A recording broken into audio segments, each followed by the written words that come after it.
Hi students, welcome to our channel. இந்த video எதுக்காகனா Tamil Nadu engineering admissions 2025 கான அப்ளிகேஷன்ஸ் வந்து இன்னைக்கு 7/5/2025 புதன்கிழமை ஸ்டார்ட் ஆயிருச்சு.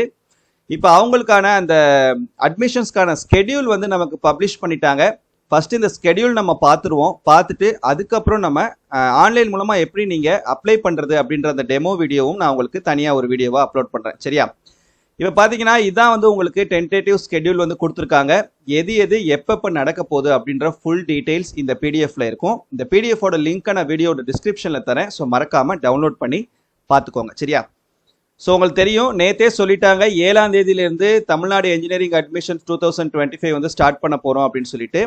கொஞ்ச நேரம் வரைக்கும் வெப்சைட் வந்து பிஸியாக தான் இருந்துச்சு, லோட் ஆகவே இல்லை. இப்போ கரெக்டாக ஒரு 10:05க்கு வெப்சைட் வந்து ஓப்பன் ஆயிடுச்சு. சரியா? ஸ்கெடியூல் பாருங்கள். இஷ்யூ ஆஃப் நோட்டிஃபிகேஷன் இன்னைக்கு தான் 7/5/2025. கமென்ஸ்மெண்ட் ஆஃப் ஆன்லைன் ரெஜிஸ்ட்ரேஷன் இன்னையிலேருந்தே ஸ்டார்ட் பண்ணுறாங்க 7/5/2025. ஃபில்லிங் ஆஃப் அப்ளிகேஷன்ஸ் ஆன்லைன் மூலமாக அப்ளிகேஷன் ஃபில் பண்ணுறதும் இன்னையிலேருந்து 7/5/2025. அப்லோடிங் ஆஃப் ஒரிஜினல் சர்டிஃபிகேட்ஸ் என்னென்னலாம் சர்டிஃபிகேட்ஸ் தேவையோ அது எல்லாத்தையும் ஸ்கேன் பண்ணி அப்லோட் பண்ணுறதுக்கான டேட்டும் இன்னையிலேருந்து தான் 7/5/2025. சரியா? ஸோ இன்னையிலேருந்து நீங்கள் ஆன்லைன் மூலமாக அப்ளை பண்ண ஆரம்பிச்சிடலாம், ரெஜிஸ்ட்ரேஷன் பண்ண ஆரம்பிச்சிடலாம், சர்டிஃபிகேட்ஸ் அப்லோட் பண்ண ஆரம்பிச்சிடலாம். ஆனால் உங்களுக்கு இன்னும் ரிசல்ட் வரல. 12th ஸ்டாண்டர்டுக்கு இன்னும் வந்து ரிசல்ட் வந்து நாளைக்கு தான் வருது, 8ஆம் தேதி தான் வருது.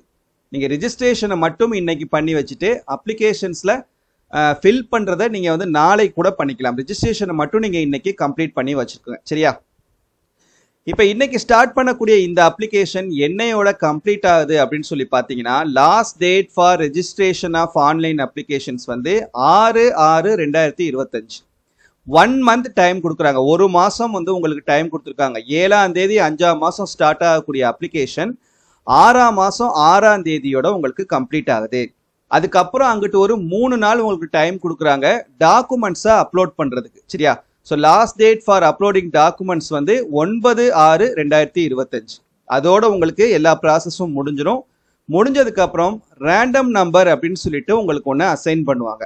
அந்த ரேண்டம் நம்பர் அசைன் பண்ணுறதுக்கான டேட் பார்த்தீங்கன்னா 11/6/2025. சரியா? ஸோ 2 நாளில் உங்களுக்கு எத்தனை லட்சம் மாணவர்கள் அப்ளை பண்ணியிருக்காங்களோ அத்தனை லட்சம் மாணவர்களுக்கும் ரேண்டம் நம்பர் அப்படின்றது கொடுப்பாங்க. இதை பற்றிலாம் உங்களுக்கு நான் பின்னால் டீட்டெயில்டான எக்ஸ்ப்ளனேஷன் கொடுப்பேன், ரேண்டம் நம்பர்னா என்ன அப்படின்றதெல்லாம். ஸோ அதை பற்றி இப்போ நீங்கள் ஒன்றும் ஒரி பண்ண வேணாம். இப்போதைக்கு ஜஸ்ட் இந்த ஸ்கெடியூல் மட்டும் தெரிஞ்சுக்கோங்க. ஸோ ரேண்டம் நம்பர் அசைன் பண்ணுற டேட் வந்து 11ஆம் தேதிப்பா. சரியா? ஸோ 11ஆம் தேதி உங்களுக்கு எத்தனை லட்சம் மாணவர்கள் அப்ளை பண்ணுறாங்களோ அந்த எல்லா ஸ்டூடெண்ட்ஸ்க்கும் உங்களுக்கு ரேண்டம் நம்பர் அப்படின்றது அசைன் பண்ணிடுவாங்க. அதுக்கப்புறம் நீங்கள் அப்லோட் பண்ணீங்க இல்லையா டாக்குமெண்ட்ஸு, ஆன்லைன் மூலமாக அப்லோட் பண்ணீங்கல்ல, அந்த டாக்குமெண்ட்ஸை அந்தந்த டிஸ்ட்ரிக்டில் இருக்கக்கூடிய டிஎஃப்சி சென்டர்ஸில் ஆன்லைன் மூலமாகவே வெரிஃபை பண்ணுவாங்க. நீங்கள் யாரும் அங்கே போக வேண்டிய அவசியம் கிடையாது. அந்த ஆன்லைன் மூலமாக வெரிஃபை பண்ணக்கூடிய டேட்ஸ் பார்த்தீங்கன்னா 10/6/2025 இருந்து 20/6/2025 வரைக்கும். சரியா? ஸோ 10ஆம் தேதி 6ஆம் மாதத்துலேருந்து 20ஆம் தேதி 6ஆம் மாதம் வரைக்கும் இந்த ஆன்லைன் மூலமாக உங்களுடைய சர்டிஃபிகேட்ஸ் எல்லாம் வெரிஃபை பண்ணக்கூடிய ப்ராசஸ் வந்து நடக்குது. அதுக்கப்புறம் முக்கியமான ஒரு ஸ்டெப் அப்படின்னா பப்ளிகேஷன் ஆஃப் ரேங்க் லிஸ்ட்.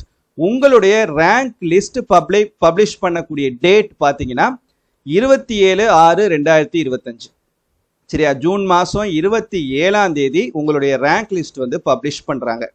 ஓகேவா? அந்த பப்ளிஷ் பண்ணதுக்கு அப்புறம் கிரீவன்சஸ் ரெட்ரஸல் அப்படின்றது உங்களுடைய அந்த ரேங்க் லிஸ்ட்டில் ஏதாவது உங்களுக்கு வந்து இஷ்யூஸ் இருந்ததுன்னா, அந்த ரேங்க் போட்டதில் ஏதாவது இஷ்யூஸ் இருந்துச்சுன்னா, ஸோ அது சம்மந்தமாக வந்து நீங்கள் அவங்களுக்கு கால் பண்ணி அதை ரெட்ரஸல் பண்ணுறதுக்கு ஒரு 4 நாள் டைம் கொடுத்துருக்காங்க. 28/6/2025 2/7/2025 வரைக்கும். சரியா? ஸோ இதெல்லாம் டேட் கொடுத்துருவாங்க. அதுக்கு அடுத்து தான் உங்களுக்கு கவுன்சிலிங் வந்து ஸ்டார்ட் ஆகும். இந்த கவுன்சிலிங் வந்து டேட் வந்து இப்போதைக்கு உங்களுக்கு தரமாட்டாங்க, பின்னால் தான் அனௌன்ஸ் பண்ணுவாங்க. ஏன் அப்படின்னா ஃபஸ்ட்டு உங்களுக்கு நீட் கவுன்சிலிங்லாம் முடிஞ்சதுக்கு அப்புறம் தான் இந்த டிஎன்இஏ கவுன்சிலிங் ஸ்டார்ட் பண்ணுவாங்க. அப்படி ஸ்டார்ட் பண்ணும்போது ஃபஸ்ட்டு உங்களுக்கு 7.5% அந்த கேட்டகரியில் வரக்கூடிய ஸ்டூடெண்ட்ஸ்க்கான ஸ்பெஷல் ரிசர்வேஷன், 7.5% வரக்கூடிய டிஃபரெண்ட்லி ஏபிள்டு ஸ்டூடெண்ட்ஸ், எக்ஸ் சர்வீஸ்மேனுடைய சன்ஸ் அண்ட் டாட்டர்ஸ், அப்புறம் ஸ்போர்ட்ஸ் கோட்டா இதில் வரக்கூடிய ஸ்டூடெண்ட்ஸ்க்கு ஃபஸ்ட்டு நடத்தி முடிச்சிருவாங்க. அதுக்கப்புறம் அந்த 7 ஜென்ரல் ஸ்பெஷல் ரிசர்வேஷன் ஜென்ரல் கேட்டகரியில் வரக்கூடிய ஸ்டூடெண்ட்ஸ்க்கான differently abled ex servicemen sports கோட்டாவுக்கும் நடக்கும். அதுக்கப்புறம் தான் உங்களுக்கு ஜென்ரல் கவுன்சிலிங் வந்து ஸ்டார்ட் ஆகும். இதில் உங்களுக்கு அகடமிக் ஸ்டூடெண்ட்ஸ்க்கு நடக்கும், அப்புறம் கவர்மெண்ட் ஸ்கூல் 7.5% கேட்டகரிக்கு நடக்கும், அதுக்கப்புறம் ஒகேஷனல் கேட்டகரிக்கு நடக்கும். சரியா? ஸோ இதுக்கான டேட் எல்லாமே உங்களுக்கு பின்னால் தான்ப்பா தருவாங்க, இப்போதைக்கு சொல்ல மாட்டாங்க. ஸோ இப்போதைக்கு உங்களுக்கு டென்டேட்டிவான இந்த ஸ்கெடியூல் வந்து கொடுத்துருக்காங்க. நீங்கள் ரிசல்ட் வந்ததுக்கப்புறம் பொறுமையாக கூட நீங்கள் வந்து அப்ளை பண்ண ஸ்டார்ட் பண்ணுங்கள். இப்போ ஒன்றும் அவசரம் இல்லை. சரியா? ஸோ வேறு ஏதாவது டவுட் இருந்ததுன்னா கமெண்ட்டில் கேளுங்க. தேங்க்யூ.